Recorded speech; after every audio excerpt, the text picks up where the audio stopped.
Good day everyone! Welcome back po sa ating YouTube channel. So for today's video, maituturo ko sa inyo, lalo na po sa mga baguhan, kung saan po makikita yung page recommendation.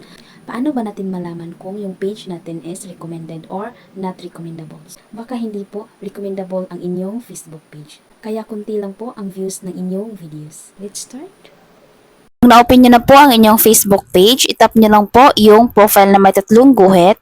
Tap Professional Dashboard, scroll down, tap Page Recommendation.